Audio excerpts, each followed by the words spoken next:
શ્રી વલ્લભાધીશ કી જય, गिरिराज धरण की श्याम सुंदर श्री अमने महाराण की जय, श्री गुसाई जी परम दयाल की, श्री गोकुल नाथ की जय, दाव दयाल की जय, श्री नवनीत प्रिया लाल की जय, अपने माथे विराता सेव्य स्वरूप की बधाई वैष्णव ने जाजा करीन जय श्री कृष्ण, जय श्री कृष्ण।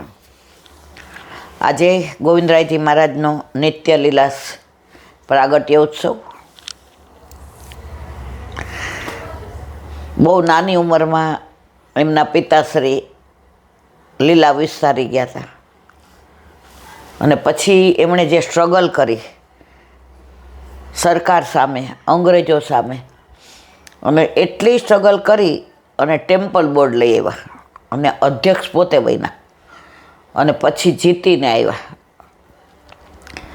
પણ કોઈના શરણે ન થયા. શરણો એક ખાલી શ્રીજી બાવાનું જ રાખ્યું. તો જેને આશરો એક છે, અને આ તો ગુરુ જે આપણને શીખવાડે છે કે આશરો એક શ્રી વલ્લભાધીશ કો બસ. તો એવા ગોવિંદરાયજી મહારાજનો આજે પ્રાગટ્ય ઉત્સવ છે અને ત્યાર પછી જ આટલું બધું નાથ દ્વારા વિકસ્યું. કેટલા બધા મનોરથ કર્યા, 9 ઝૂલાના મનોરથ કર્યા, લાલબાગમાં કર્યા, અને આખા નાથ દ્વારાને કાયા પલટ કરી હોય તો ગોવિંદરાયજી મહારાજીએ. એવા નિત્ય લીલાસ ગોવિંદરાયજી મહારાજને સાક્ષાત દંડવત પ્રણામ કરીએ. એવા જ અઠવાડિયા પહેલાં હું કહેતા ભૂલી ગઈ હતી, એક ગોવિંદરાયજી મહારાજ હવે એ શ્રીજી બાવાની સેવામાં. હવે એમને એટલું બધું લાડ લડાવવા ગમે, 56 ભોગ કરે ને, સોનાના ઝૂલા કરાવે ને, ઠાકોરજીને હીરા મોતીના શ્રૃંગાર કરે ને. હવે ભંડારમાં તો ખલાસ થઈ ગયું બધું. એટલે છેલ્લું હતું ત્યારે ભંડારી આવીને કહ્યું, જયરાજ હવે કાલની વ્યવસ્થા નથી, હવે આજે છેલ્લું જે હતું એ મેં પધરાવી દીધું. તો જઈને શ્રીજી બાવાને બાર જગમોહનમાં બેસીને કહ્યું, મારા નાથ, હું તો તમારી દાસી છું, કરતો અકર્તો અન્યથા કરતો આપ છો. સંભળાય છે? કરતો અકર્તો અન્યથા કરતો આપ છો. હવે કાલ નહીં કે આજ નહીં, મને કાંઈ ખબર નથી. તમે મારા, હું તમારો. બસ હું એટલું જાણું કે તમને શ્રમ ન પડે એવી રીતે મને મારું વલ્લભ જીવાડે. હવે 7 લાખ, હવે દેવું વધી ગયું એટલે હુંડી સ્વીકારવાનું બધાય બંધ કરી દીધું. ગામમાંય કોઈ ના આપે. એમ કરીને રાતના વિહવળ થઈ પોઈડા, પણ ઊંઘ ન આવે. કેમ? કાલનું શું? એને પોતાની ચિંતા નહોતી. એક વૈષ્ણવ હતા ને, એના દીકરાને ધંધો બહુ સારો, પણ પછી પાર્ટનરની સાથે ખતબત થવા માંડી. એટલે એના દીકરાએ કે હવે આપણે અલગ થવું પડશે. તો એની માને ટેન્શન થયું કે ભાઈ જે કરતે મારા ઠાકોરજીને શ્રમ ન પડવો જોઈએ. દીકરાએ જવાબ સરસ આપ્યો,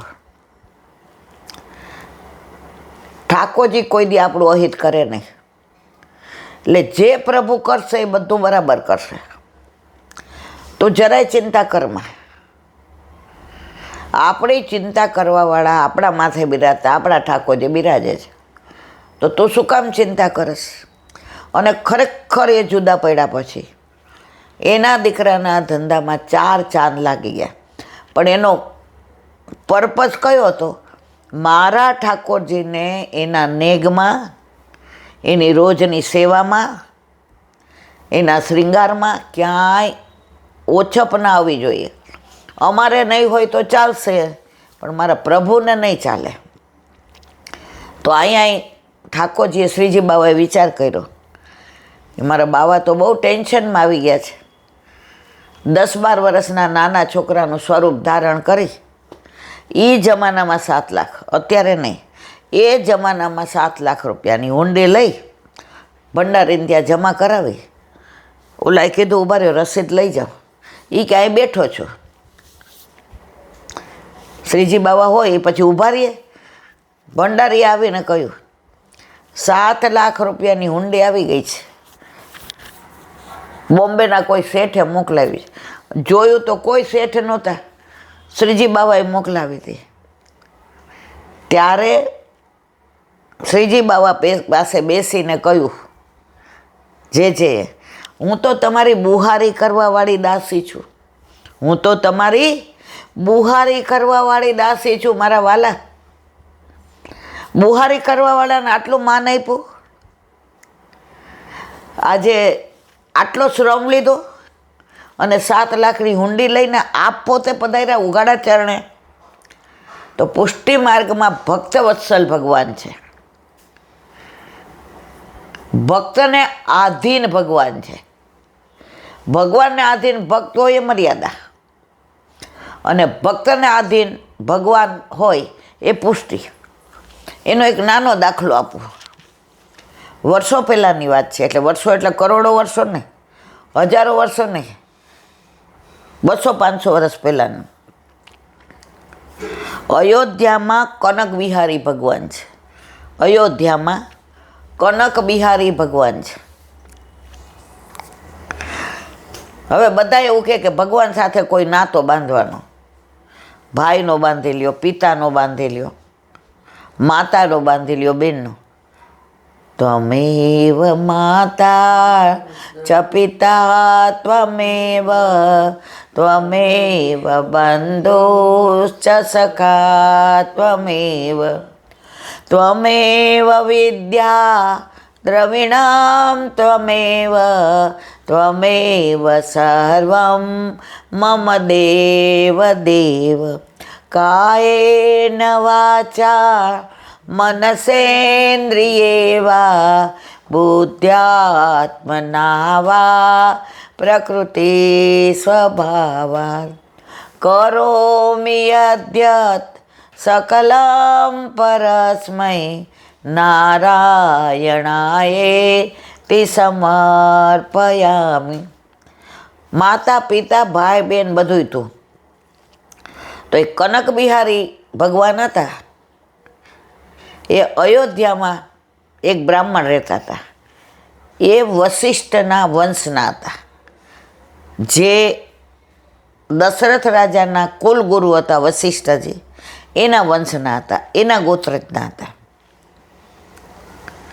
એટલે એ કે આ તો મારો શિષ્ય છે રામ,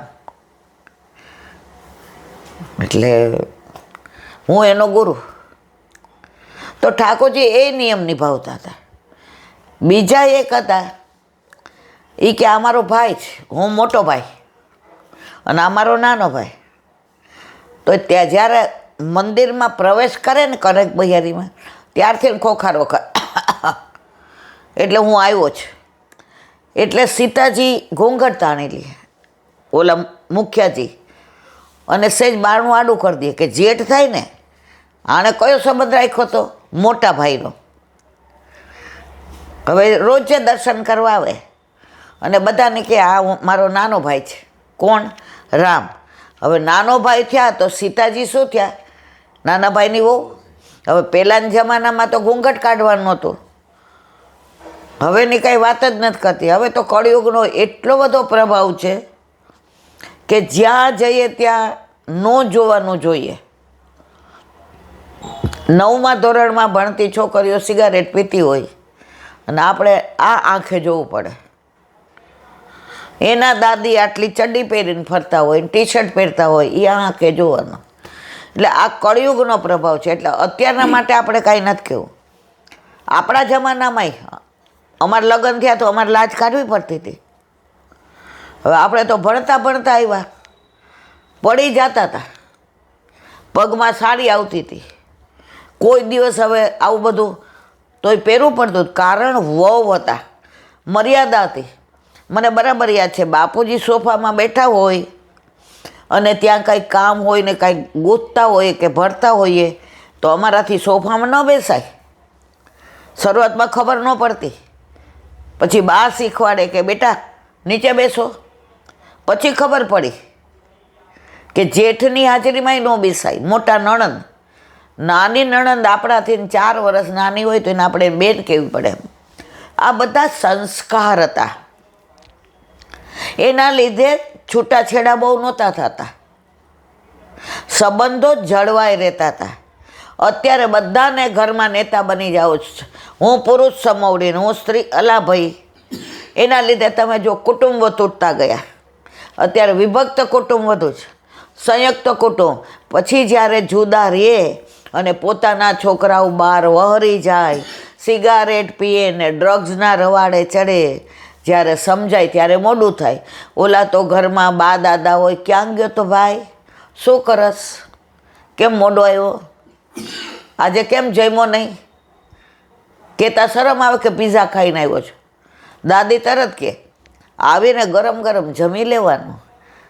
ત્યારે મા બાપને સમજાય કે આપણે જે જુદા થયા એ પગલું ખોટું હતું, પણ ત્યારે મોડું થઈ ગયું હોય. તો અહીંયા આપણે જે વાત કરીએ છીએ, નાના ભાઈ કોણ, રામ, એના વહુ સીતાજી, એટલે એની વહુ થયા. એટલે મોટા ભાઈ એકવાર આવ્યા તો પૂજારીજી કંઈક લેવા ગયા હતા. હવે આમણે તો હવે કર્યું તો સીતાજીએ જાતે ઘૂંઘટ તાણી લીધો અને બારણું આડું કરી દીધું કે મારા જેઠ આવ્યા છે. તો કેવા ભક્તને આધીન ભગવાન છે. આ કોઈ હું આમ મારા જાતે બનાવેલી વાત નથી મારા વાલા, આ બધી ઓથેન્ટિક વાતો છે. તો જો તમે ભગવાનને પોતાના માનો, ખરેખર એ પ્રગટ સ્વરૂપ છે એવું માનો, તો ભગવાન પ્રગટ જ છે. પણ જો તમે માનો કે મૂર્તિ છે તો ભગવાન કે આપણે સારું. મૂર્તિ માને એટલે આપણે કાંઈ ચિંતા જ નહીં, એ માને જ છે કે હું મૂર્તિ છું. એક વૈષ્ણવ દીકરીના લગ્ન થયા. એક મિનિટ.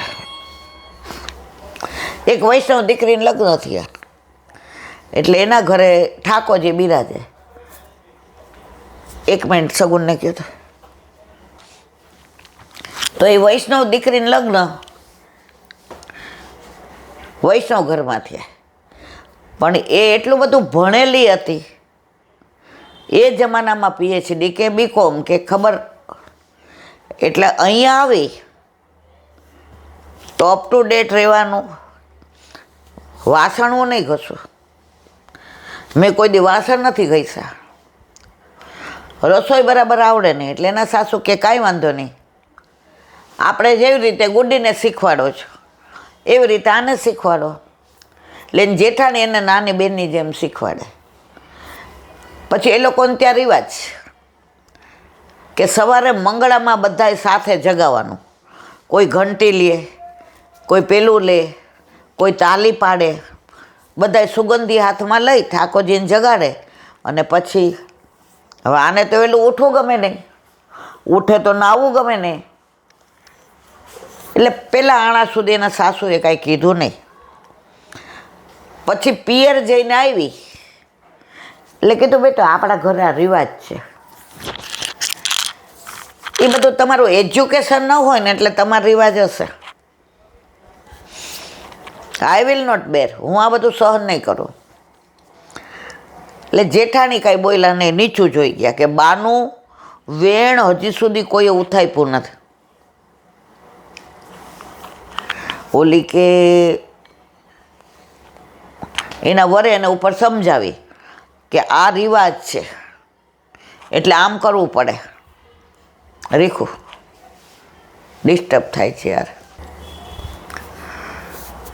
હવે ઓલા એને સમજાવી પણ કે ના.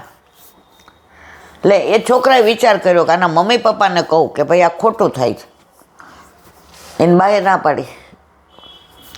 ઠાકોરજીમાં એટલું સામર્થ્ય છે, જો એની સેવા લેવી હશે તો એ એની જાતે આવશે. અને ઠાકોરજીને એને સ્પર્શ નહીં કરાવવો હોય તો એના મા બાપે કાંઈ નહીં કરી લે. હવે રોજ બધાય જાગે કરે, અને એની જેઠાણી તો એની બેન જેવા નાની છે ને, સમજી જશે. આજે નહીં તો કાલે આવશે. એમ કરતાં વરસ થયું. પછી તો દિવસમાં એકવાર ચરણ સ્પર્શ કરવાનું બંધ કરી દીધું. એટલે એના વરે કીધું, બા અબ પાણી સર સે જ્યાદા ઉપર જા રહા હૈ,